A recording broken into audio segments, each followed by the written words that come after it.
Hey guys, I'm Jared, and today we're talking about what's new in board gaming as of August 27th, 2021. I'll be covering the latest news, announcements, most played games, hot new Kickstarters, and crowdfunded games, and more related to board gaming for the past 2 weeks. At the end, I'll also be sharing what's going on behind the scenes with my YouTube channel, Meeple Mentor. So stick around, we've got a lot to cover.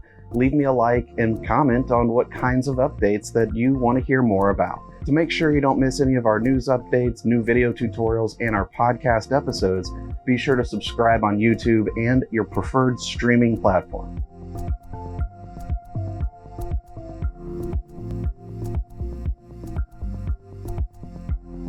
On Kickstarter, ending Friday is the latest expansion to John D. Clare's The Card Drafting Worker Placement game Edge of Darkness, the expansion Emissaries of the Veil. After re-establishing contact with the Mystic Veil, which is now being threatened by a dark force, this expansion introduces new locations, contacts, and threats. This expansion requires the base game and plays 1 to 4 players. It will not be available in retail. Head to the Serengeti. In Wild Serengeti, you are a celebrated director attempting to produce the greatest wildlife documentary in history. The game combines puzzle solving, set collection, and engine building for a strategic game experience. The game plays 1 to 4 players, and the Kickstarter ends Friday, September 17th. Gjorn is an easy-to-learn tactical card game with a Viking theme. There are only 5 types of cards in the full deck, and each player builds their tableau battling 1 card at a time. The game is for 2 to 4 players, and the Kickstarter ends Tuesday, September 14th. Motif is a 2-player abstract strategy board game, easy to learn and virtually no setup time. It has a lot of strategy in its simple design. The Kickstarter ends Sunday, September 10th. The classic game Get Bit has been remastered and is available on Kickstarter. This is an irreverent, fun little game for 2 to 6 players where you're trying to swim faster than your fellow players and not get eaten by a shark. The Kickstarter ends Friday, September 3rd. Head to the magical Old West with Doomtown Weird West Edition. This is an update of the 2014 release of Doomtown Reloaded. Earlier versions of the game were for only 2 players. This version provides rules for solo play, cooperative, and other player combinations. Players control one of 6 unique factions, trying to build locations in the town and fight for overall control. Each card doubles as a deck-building card and a poker card. The poker aspect comes into play during combat. This Kickstarter ends Wednesday, September 8th. The new fantasy-themed potion-drinking card game is on Kickstarter called Not Enough Mana. 3 to 6 fearless wizards will be destroying each other using epic spells, curses, and artifacts while replenishing your mana by drinking magical potions. It also features 140 crystal tokens with the cards. It has already reached its funding goal. For a fun, competitive family card game about coffee and cats, check out Barista Cat. For 2 to 6 players ages 6 and up, brew and pour coffee orders to perfection.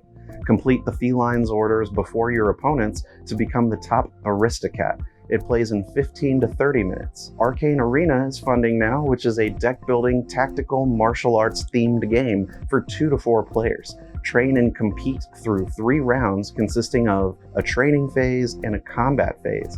Play cards to learn spells and abilities, then use your deck of cards to control your character on the board to fight. The campaign will run until the end of September.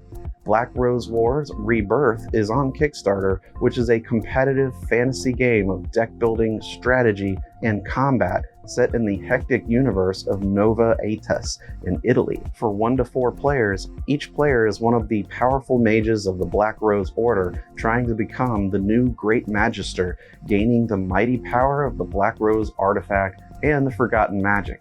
For ages 14 and up, and plays in 90 minutes. For a much lighter deck builder, for 2 to 5 players, check out Backyard Chickens. Compete to raise the best flock through collecting eggs, buying supplies, raising baby chicks, and caring for your chickens. It's for ages 8 and up and plays in 30 to 60 minutes. The game of Super Truffle Pigs is funding on Kickstarter right now for 2 to 4 players. Outsmart the wolves, power up your pigs, and go on a truffle hunting adventure in this light Euro game for ages 14 and up. It plays in 45 minutes and features wolf and pig miniatures, truffle tokens, player boards, double-sided forest tiles, and more. You've got less than 2 weeks to join the campaign. Visit Sydney, Australia to see its beauty in the new medium-weight game, The Gardens. It features modular and variable play and has you choosing from a display of cards to lay on either side of the garden board and moving a visitor to it. Depending on what they see along their path to get there, you'll score points. It's a bright and colorful game with a distinct art style. Lastly, if you like trivia and party games, check out Everyone Else Thinks This Game is Awesome. It's a game you can win by either knowing the truth or knowing who doesn't. It's for ages 14 and up and plays 2 to 8 players in 30 to 45 minutes. This past week, a huge bit of news came in the form of a testimony from a former Broken Token employee, Ashley Taylor. She wrote in a long post online of her experience with the CEO Greg Spence, alleging sexual assault, emotional abuse, and stalking. Spence responded in a tweet with a denial letter saying he feels he never crossed the line and is prepared to address this and other allegations to come of sexual misconduct. With that, dozens of publishers and developers are cutting ties and contracts with the Broken Token, including Pandasaurus Games, Yellow, Self-Fill Affair Games, Arcane Wonders, Grey Fox Games, Watch It Played, and more. 3 of Asmodee's best-selling games will be getting comic adaptations via SourcePoint Press. Legend of the Five Rings, Mysterium, and Pandemic are all getting comics in 2022, being distributed by Diamond Comic Distributors, Simon & Schuster, and other game distributors. Floodgate Games has recently acquired the relationship game Fog of Love and has announced a new 4th expansion for the game. They'll be reprinting the base game, with it and the new expansion releasing in winter this year. Hobby World has announced they are going to distribute their own English edition games by the second quarter next year. The first of which is the game Dubious, a social deduction game about deducing players' occupation and secret. It's for 3 to 6 players. Now let's look at new games announced in the past 2 weeks. Do you remember the 80s movie The Rocketeer? Funko Games will be bringing it to the tabletop with their 2-player game, The Rocketeer: Fate of the Future. Coming this fall, one player is the Rocketeer and allies, while the other is Neville Sinclair and his thugs. It's for ages 12 and up and plays in 45 minutes. In related news, Harry Potter is getting a new board game, Talisman Harry Potter Edition, a themed version of the popular Games Workshop game Talisman. Race around Hogwarts in an effort to gain access to Lord Voldemort. The game ends if one player presents Voldemort with one of the Deathly Hallows or uses it to destroy him. King of Tokyo is getting a monster box releasing at the end of the year, complete with the 2nd edition and all the power-up and Halloween expansions. A new dice tray, Baby Gigazor, and more are included. It will retail for $69.99. The designer of Colt Express has a new game coming out this September called Star Clicker. It's a space invasion defense game where players command a starship and attempt to knock out the hidden satellite jammers before the alien spacecraft reaches the center of the planet. It's for 2 to 4 players ages 10 and up and plays in 45 minutes. Expected retail is $39.99. A smaller, more portable version of Citadels by Bruno Faiduti is coming from Z-Man Games, which includes everything found in the 2016 deluxe version. This new revised edition has 27 different characters, with the cards reduced in size to standard playing cards. It plays in under an hour for 2 to 8 players and will retail for $29.99. Small Railroad Empires is a new railroad building game coming soon that has players constructing tracks and transporting goods from industries to cities to earn prestige. Different terrain has different costs, and once connected to a city, they can trade goods if the city has the demand for it. It's for 2 to 4 players ages 13 and up and plays in 30 to 60 minutes. Board and Dice has a new resource management game coming next year called Zapotec. Build up the pre-Columbian valley of Oaxaca through constructing temples, cornfields, and villages. Use resources to add pyramids and make sacrifices and perform rituals. It's for 1 to 4 players ages 12 and up and plays in over an hour. Come On and Guillotine Games are releasing a standalone role-playing game next month called Zombicide Chronicles: The RPG. You can create your own custom survivor from scratch or use a pre-generated one. You can even use miniatures from other Zombicide games to enhance the experience. It's for 2 or more players and suggested for ages 14 and up. It will retail for $39.99. A cooperative memory game is coming next month from GameRight called Yokai, a spirited memory game. Players must bring back together 4 groups of mystical spirits that have been separated. Players can't communicate to each other, but take turns peeking at and moving light-colored cards closer to each other. It can play 2 to 4 in about 20 minutes. Asmodee is releasing next month an area control game called Great Plains, where players control either clever foxes or wise snakes to take over their opponent's territory. It's a 2-player game for ages 10 and up and plays in 20 minutes. More co-op games have been announced from the OP, or the Op, Kingdom Hearts Perilous Pursuit, and The Goonies Escape with One-Eyed Willie's Rich Stuff, a coded Chronicles game. In Kingdom Hearts, take on the roles of characters from the video game to save the universe from the Heartless. Players get their own player boards used to track their unique abilities, triggered using dice. It's for 2 to 5 players ages 8 and up and will retail for $29.99. The Goonies game has players acting as the boys trying to recover the treasure of One-Eyed Willie.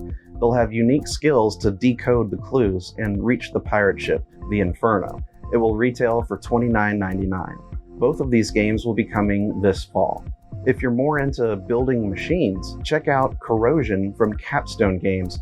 Coming this November, players are managers of engineering shops trying to build and operate a variety of useful machines, but they break down and have limited lifespans. It features artwork by Dennis Lohaus, who also worked on Gaia Project and Terra Mystica. The game plays 1 to 4 in an hour and a half. It will retail for $59.95. Pandasaurus Games has a new abstract-style strategy game called That Time You Killed Me, where rival time travelers plot each other's demise. It's played simultaneously across 3 time periods, present, future, and past, with separate game boards. It's designed to play over a series of 4 games called chapters. Each chapter unlocks new game elements, increasing the difficulty and strategy required to win. It's for 2 players ages 10 and up, with a chapter playing in a half hour. On the Meeple Mentor YouTube channel, the giveaway for Spacegate Odyssey ended and the winner drawn was Don Rowden.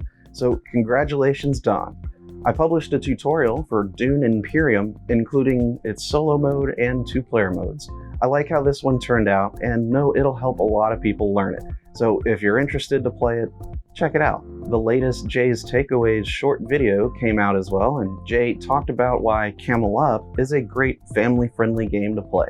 I like that one too, especially the 2nd edition. He and I also discussed on the last podcast episode some deep topics related to board gaming, which was a really good conversation. Should game reviewers be paid, and what motivates you to buy a board game? I hope you guys enjoyed it, and don't forget you can listen on streaming as well as YouTube. I recently visited Luck Factory Games in Concord, North Carolina, and met up with the new owners and talked at length about their new cafe and events-focused shop. Their premise is to create a safe place for new gamers, families, and hobbyists to come together without any intimidation of the board gaming hobby.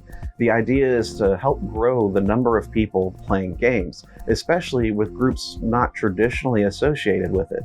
So more diversity, more inclusivity, and lower barriers to entry to playing board games. Their philosophy and mine match up very closely, so we're discussing working together to produce some tutorials for games that will meet that need as well.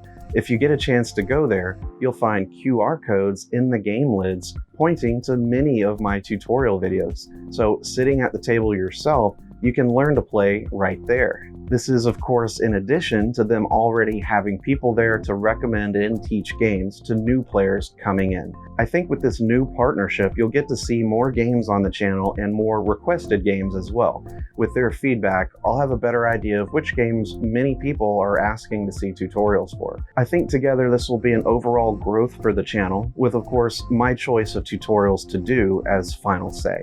That's about all for now, so thanks for tuning in. I appreciate your support, and remember, teach when you can, but always be learning. See you next time.